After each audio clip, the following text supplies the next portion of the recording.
La télé des surprises et du suspense. Merci beaucoup à tout le monde. Bonsoir amis internautes de la Banlieue Actu. am nañu mbégte di leen kontaanee bu baax yéen ñi nga xamante ni yéen ñuy safoo à travers Banlieue Actu seen mbégte rek mooy suñu bànneex tey nag ñu ngi ci 28 décembre ñu fas yéene nag nekk fi nga xamante ni mooy Kabana Club kan moo fi woote mooy Madiaga l'artiste l'international tey moom la ñu dajal fii ci Kabana fas yéene leen jox ambiance fas yéene leen jox li nga xamante ni moo di way xam ngeen ni mooy Madiaga mooy borom Sénégal mooy borom diaspora bi mooy Madiaga xam ngeen ni itam mooy borom banlieue ko xam Pikine Guédiawaye yëmbal xam ni mooy Madiaga moo fa teg tànk li mooy Madiaga maa ngi lay nuyu di la siyaar di la wax bon anniversaire. maa lay fay xarit sama xarit bi maa leen bëggee bu baax di leen wax tamit di kontaan si yéen daal di kontaan ci banlieue bépp macha allah. waaw mooy Madiaga noo def ak nan nga wàccee bis bi. waaw bis bi comme dab rek xam nga fii suñu kër la muy tropique chaque mercredi fi la nekk yàlla dogal na suñu bis juddu tey tombeeg mercredi kon du hasard ñu koy fête tey rek bégal suñuy fans bégal suñuy am di jàmm. bégal suñuy xarit rek waaw bégal Sénégal bégal Guédiawaye. mu bokk ci bis yi nga gën a fonk tey tombeek la 28 décembre 2022 mu nekk sa jour anniversaire mu mel ne tey Ndoye dafa doublé dafa nar a doublé tey. waaw day doublé moom comme dab rek ñun chaque mercredi noonu lay def fii mais tey day gën a yéeme ndax suñu bis juddu la waaw mais chaque mercredi rek ni lay demee nag fii. yan artistes lañ fi mën a xaar ak yan way lañ fi mën a xaar ci mooy Madiaga. invité naa ñëpp invité naa leen waaw kenn du fi surprise woo naa ñëpp. ku wàccul damay wàcc ndax tey mooy Madiaga dig ñu jox wàcc leen. day wàcc day yoolewu. day wàcc day yoolewu daal di koy dugal fi nga xamante ni moo di si Kabana bi jëlal ma mooy ci kaw ba ci suuf. nga àndandoo ko équipe Banlieue Actu di àndandoo ki nga xamante ni mooy Madiaga fii ci biir Banlieue Actu ñu daal di àndandoo ak moom ba ni ñu koy dugalee ci biir équipe bi xam naa ñoom Amet ñu ngi ca biir di àndandoo ak ñun ci Banlieue Actu mooy Madiaga la ñu àndandoo ak yéen fii ci biir Kabana.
waaw tey moom ñuy xaar lu gën a bëri parce que tey ñu xam naa ñu gën a bëri dinañ ñëw ñu daawul ñëw danañ ñëw xam naa loolu dina permettre sax boo lëggee ñuy faral di ñëw ci tous les mercredis bi waaw mais anniversaire bi moom tous les la te chaque année day am ñuy ñaan yàlla mbooy lépp loo xam ne moom la bëgg ci année bi.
jëlee ma lii mu wax ma diggante moo Mboy fan la ñu jaar.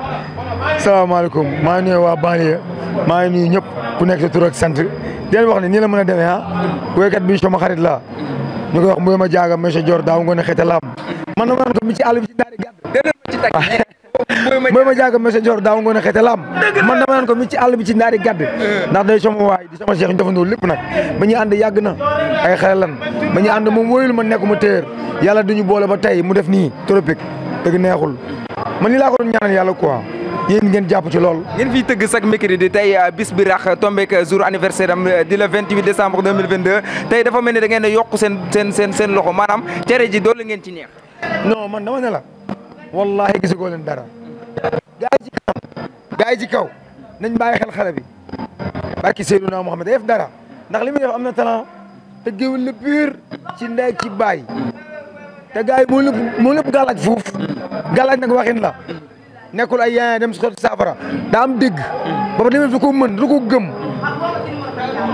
ku xaar mbay ma jaaga nekk sa bàjjen Mansour Mbaye nekk sa nijaay dëgg neexul soo wuyul da nga war a wéy soo wéy da nga war a wéy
staff bi tànn li nga xamante ni moo di 3 heures du mat ou 4 heures du mat man defe woon naa ni sax mooy dafay daal di ñëw 1 heure ba 2 heures mais yéen da ngeen a calé li nga xamante ni moo di 3 heures 4 heures te teewul fii dafa fees dell ba nit amul fu mu tax. non ñun moom suñu bis ku ñu xam ko xam bisu Mboye ma jàgg yaa ngi ñëw soirée Mboye 3 heures lay commencé dem 5 heures Mboye du wéyal gone yi pour mag ñi la. moo tax banlieue bépp ñëw nañ. noonu la demee yii ak yeneen. Mboye pour Sénégal la pour àdduna la na ci gars yi jàpp teg ci loxo gars yi ci kaw dañoo war a ñëw teg ci loxo ndax xam nañ ko bu baax gis nga gars yi dañuy xàññu moo leen mën fuuf barki alxuraan. ñan ak ñan tuddal tur. bëri na ñan ak ñan bëri na ñan artiste la mooy ku ci mel ni Wally Seck ku ci mel ni Sidi Diop. yaa ko wax ne Pape Diouf. yaa ko wax Mboye seen papa dëgg neexul.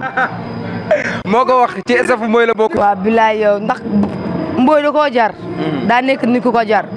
baax na yaru na amul ak kenn xaar ma yàlla. bëgg na nit car macha allah moom bu wootee ñuy siisu duñu ñëw ñu war a siisu dañuy ñëw. siisu maane nag duñu ñëw ba mu neex. ba mu neex sama digganteeg Mboye ak leneen lu dul Mboye. ndax yàllaa ñu booleeg Mboye ma jaaga rek. ndax daa mu li muy def. te talent la. ku ko jàppale day dem. mais ku ci mel ni siisu maane nag dañuy onk saa su ne duñ ko mën a jàppale mais xale bi mu neex leen mu naqar leen Mboye ma jaaga Fatim Ngoné Xaytalaam day dem.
La banlieue actu, la télé des surprises et du suspense.